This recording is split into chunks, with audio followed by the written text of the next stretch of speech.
السلام عليكم ورحمة الله وبركاته. الحمد لله رب العالمين والصلاة والسلام على سيد الأنبياء والمرسلين وعلى آله ومن استنى بسنته إلى يوم الدين ثم أما بعد. This is my last presentation at this conference, and I wanted to conclude it with something that ties the theme of this conference together. You all are very familiar with the theme of this conference, dealing with saving family, tied to the idea of saving society. And though we have spoken about practical advice and overall themes and guidelines, what I wanted to focus on is a very practical and very close to home area of concern for the family that I don't think has gotten enough attention or any attention at all through the course of this weekend, and it must be given some due. I'm going to present to you a scenario in which, present to you a reality in terms of which all of us that are sitting in this convention here, chances are that the vast majority of your family, your cousins, your brothers, etc., they're not very religious, and you're the weirdos from your family that came here to the convention. And chances are a good number of people in your family don't see eye to eye with you, even if they are Muslim, when it comes to the religion.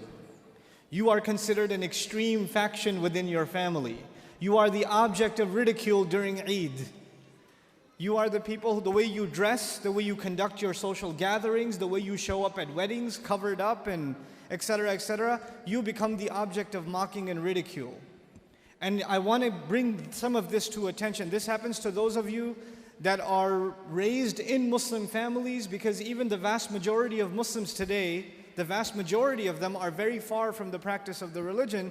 And of course, this also happens to those of you that made the decision to enter into the fold of Islam, and obviously that decision has led to a lot of rift and conflict between yourself and your family, and they don't look at you the same way they used to anymore.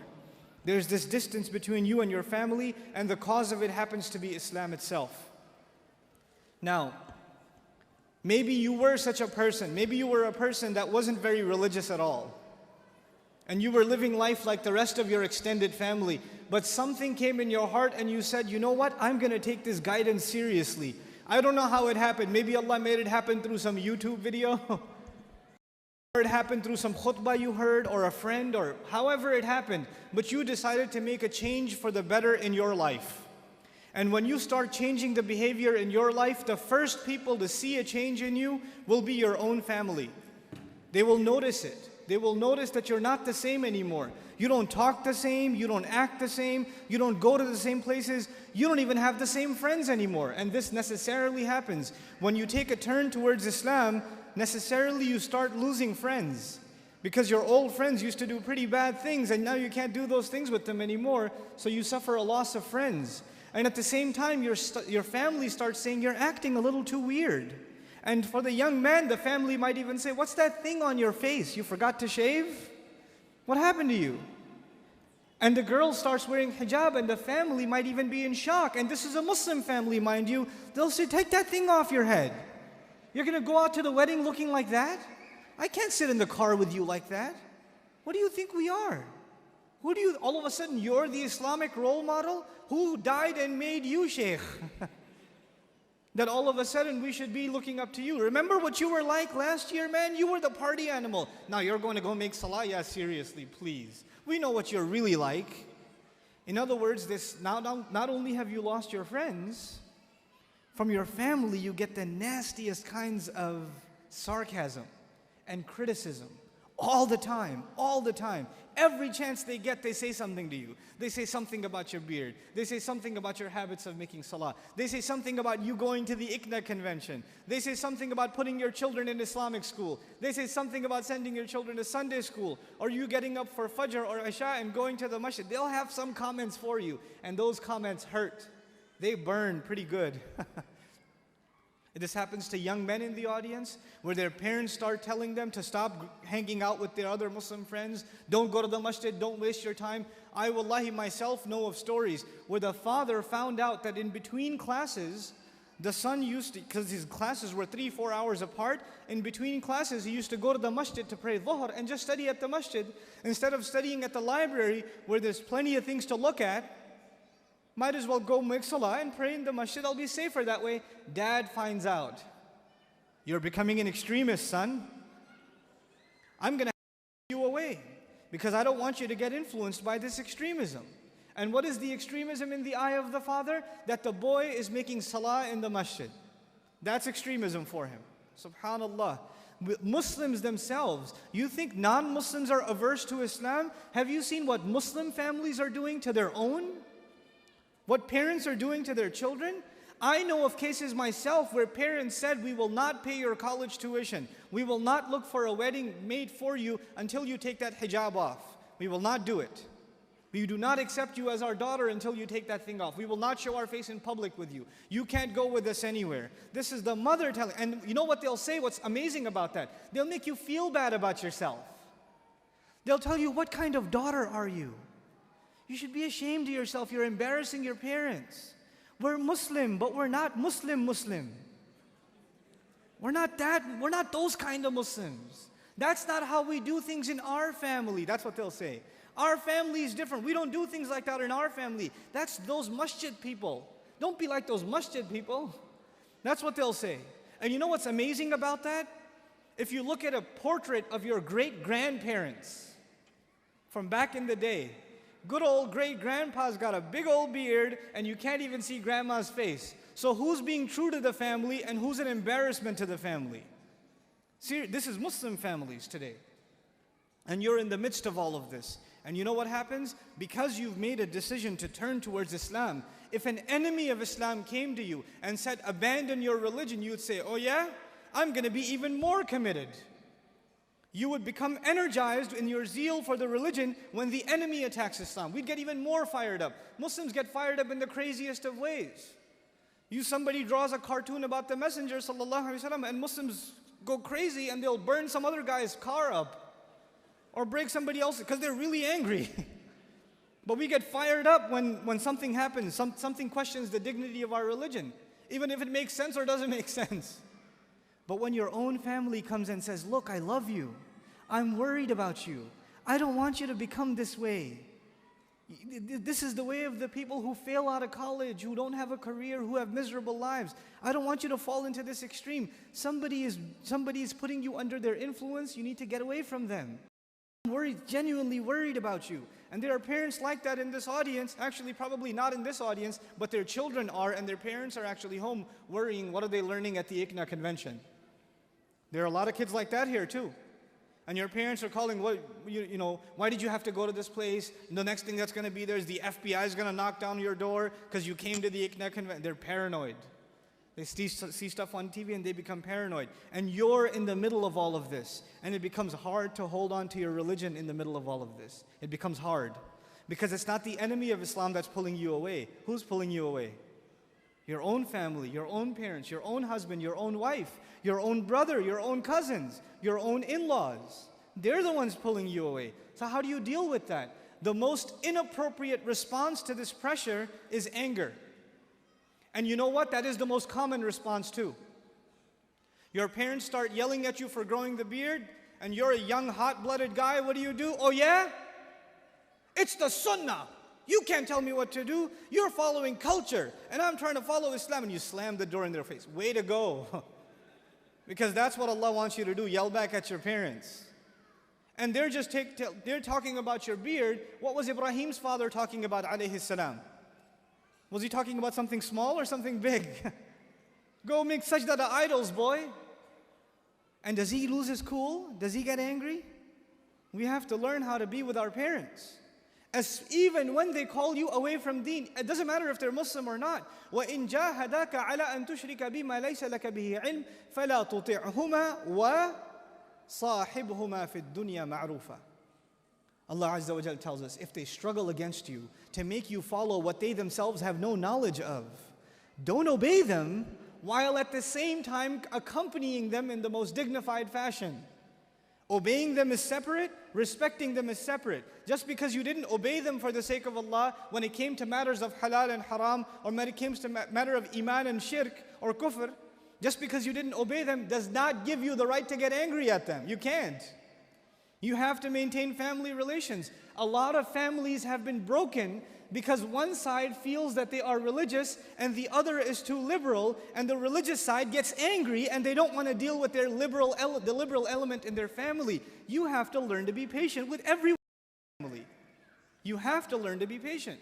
You have to learn to listen to the nastiest sarcasm, the nastiest language. Your mother will tell you, I wish you were never born, you're such a disappointment. You know? Your husband and wife will tell you, you don't look good anymore. I don't want to even sleep next to you. Look at that thing on your face. You know? They'll say those kinds of things. You will hear the nastiest of language from your own family. And you know where this began, just so we're trained? The Prophet ﷺ, one of his nastiest enemies, probably the worst. If you want to make a list of the enemies of the Messenger, the worst of the worst of the worst, Abu Lahab. Who is Abu Lahab? It's his uncle. It's his uncle. It's his neighbor too. And this uncle of the Messenger throws dead animal skin over the wall when he hears the Prophet praying, sallallahu, and they throw filth over. They leave, they leave these thorns in his path. So in the morning when he gets up, he gets injured. And you know what the nastiest thing is? When the Messenger ﷺ lost his son, when he lost his son, even if you have an enemy that you want to kill, and you hear they lost a child, you put the sword down and say, I heard about your baby, I'm sorry to hear that. We'll fight tomorrow. I'll let you have your condolences for a day. You would do that much for even your enemy. That's human compassion. His uncle, Abu Lahab, hears about the passing of the son of the Messenger, sallallahu alaihi wasallam, and goes out of the house celebrating. He goes and tells the rest of Quraysh, Batara Muhammad. Muhammad's name has been cut off. He doesn't have any sons. Nobody's going to pass on his name. He goes and celebrates. What kind of an uncle? I mean, on top of that, what kind of an enemy? I've never heard of an enemy like that. So when you talk about animosity inside your family, you got nothing. You've got nothing on this man, sallallahu alaihi wasallam. He's been dealing with far worse. Far worse. And so what I want to share with you today, in order to keep your family intact, you have the Muslims here that are hoping to hold on to their religion. And I know you are here, the vast majority of you who are here, you're looking for some kind of a boost to your iman. That's why you came here. Or you came here so maybe your children will hear something good. That's why you came here. You didn't really come here for the long lines at lunch or the 30-minute elevator. You didn't come here for that. The vast majority of you came here because you're worried about your family. And I'm telling you, if you really are worried about your family, you better learn to become extremely patient with the rest of your family that isn't here and will not be here in the near future. Except if Allah knows best, you know. You don't anticipate them being here in the near future. You don't anticipate them being at the masajid. You anticipate them having inappropriate gatherings in their homes, but they are still your family. And who's going to give them da'wah? And let me tell you something else. This is very important. You have members in your family. Listen to this carefully now. You have members in your family that are so far apart from you, and they are so on the other end of the spectrum from you. The only reason you would ever talk to them is because they're family. And if they weren't family, you would probably not even go down the same street. You would never ever meet them. You would never associate with them. You would say, no, not those kind of people, I don't associate with them. And Allah made it in His qadr that you be part of that family because Allah wanted someone to give them da'wah and He chose it to be you. You had to talk to them. It was you, and you don't like talking to them. And that's part of da'wah. Da'wah is not all entertainment. Da'wah can be very unpleasant. What I'm doing right now, is not really da'wah. This is the easy part. This is the part where a speaker comes up and says a few words for 20 minutes, and people actually come and sit and listen. You try doing that with your family. Hey guys, come here, I got to talk to you for 20 minutes. What about 40 minutes? Some of you have been sitting here for 3 hours. La hawla wa la quwwata illa billahi al-ali al-azim. Try that with your family, a halaqah for 3 hours. See how that goes. We can't have 2 minutes with our brother, our daughter, our son, our husband, our wife, Our parents, we can't. They don't listen. They don't listen. But the messenger is told, sallallahu alayhi wasallam, go talk to your toughest audience. أَنذِرْ عَشِيرَتَكَ الْأَقْرَبِينَ. Warn your family, the closest ones. And the closest ones are the toughest ones. My sister, I bring her to seminars with me sometimes, gets the best sleep of her life during my lectures. The person next to her will say, that was awesome. She goes, yeah.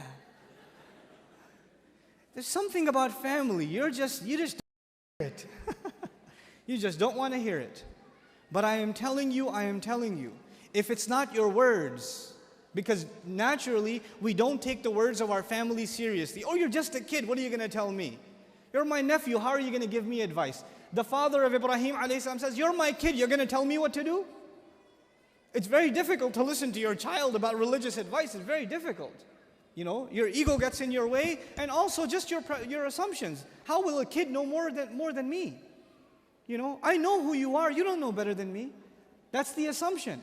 So if your words aren't going to do it, you know what it's going to have to be? It's going to have to be your character. It's going to have to be your patience. It's going to have to be your thick skin that no matter what they say, you're able to laugh it off and still be cordial, still be friends, still be nice, still be courteous, still keep the family ties. One day they curse you out, the next day you call them again. And this is the way of the messengers. The messengers were cursed, and they come back and they make da'wah to the same people again. And then they're cursed even worse, and they come back the next day and they do it again. To the point where people are not just cursing at them, they're trying to kill them. They're trying to kill them. Imagine how annoyed these people must be with messengers that they're ready to kill them. And some even from within their own family. What would drive a person to kill a member of their own family just based on words? This is how poisonous da'wah can be to some people. They can't stand it. They can't stand it. But you still have to be patient with them. You still have to continue to invite them. This is what we're learning from the messengers, alayhimu salatu wassalam. I tell you, my primary job is with my family. This is secondary. This is all secondary. Your primary job is with your family, your toughest audience. And in this regard, the last thing I will share with you is a little bit of practical advice, especially for the younger brothers and sisters here that have horrible relationships with their parents. Let me tell you something about that. If you have a bad relationship with your parents, that is the easiest ticket to hellfire. Easiest ticket to hellfire. You cannot afford a bad relationship with your parents. You cannot come and say to me, I haven't talked to my dad in a few months, or we don't really talk about much because if the conversation goes on for more than 2 minutes, he starts criticizing me for everything that I do, and I can't take it anymore. And let me tell you why that happens too. Why does he blow up every time he talks to you? And why does your mom just completely unleash upon you the moment you walk into the house? Why are they so critical? What did they eat for lunch? Why are they so critical? I want to let you know. When you were little, I told you this yesterday. When you were little, you wanted their attention all the time. But when you got older, what happens? They want your attention, but you got other things to do. You never give them any time. And when you don't give them time, they miss you at first. They're sad at first, but then they get angry. First they're sad, but then they get angry. My child, my son, my daughter doesn't give me any time. And in their head, the anger is building and building and building and building. And then they see you walk by, Assalamu alaikum, and you walk by. And you don't even wait for the wa alaikum assalam. You don't even wait for it. And they get even angrier and angrier. And in their head, there are so many things they want to say to you, but they have no opportunity to say them to you. So they see you for 10 seconds, and what do? They explode. They explode on you. You know how many things you haven't done? This. You're like, where did this come from? Have you been memorizing a list?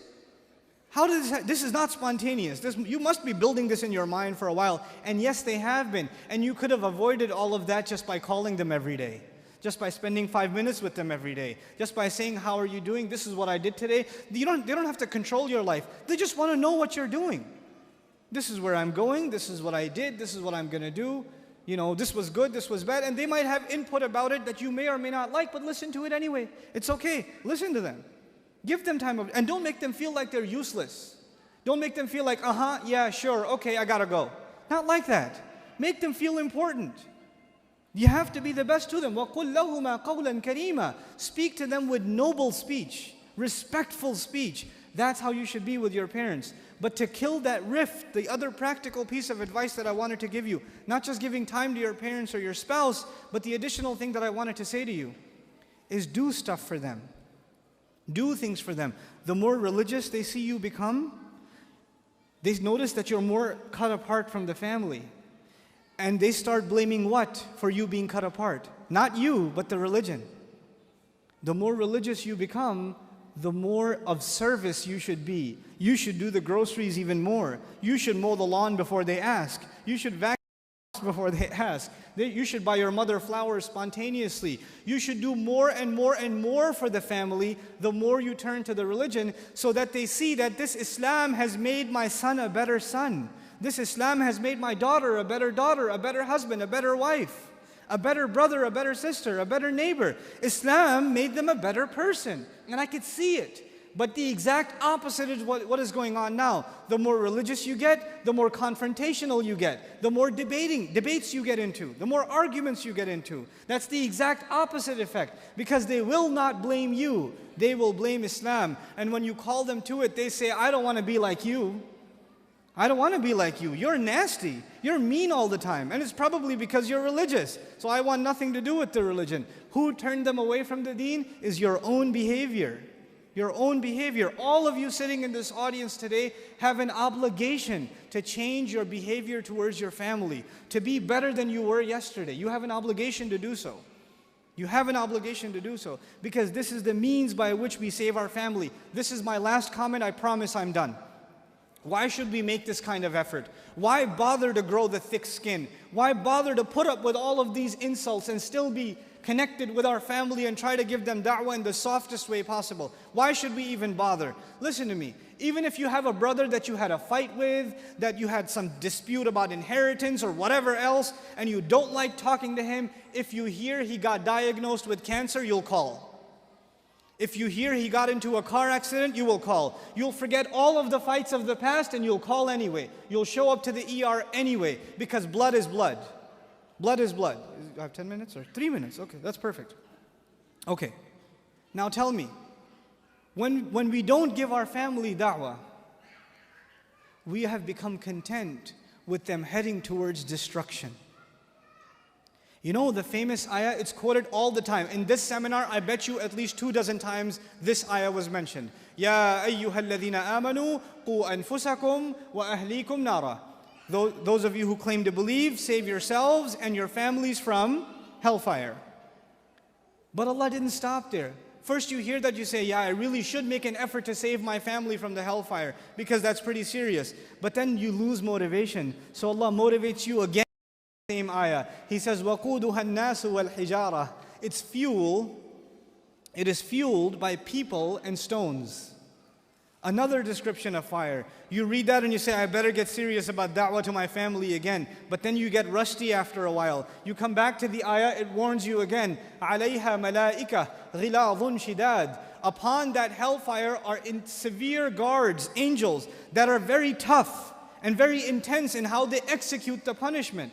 Now imagine your family being in a situation where there are people torturing them. And Allah is letting you know they will be.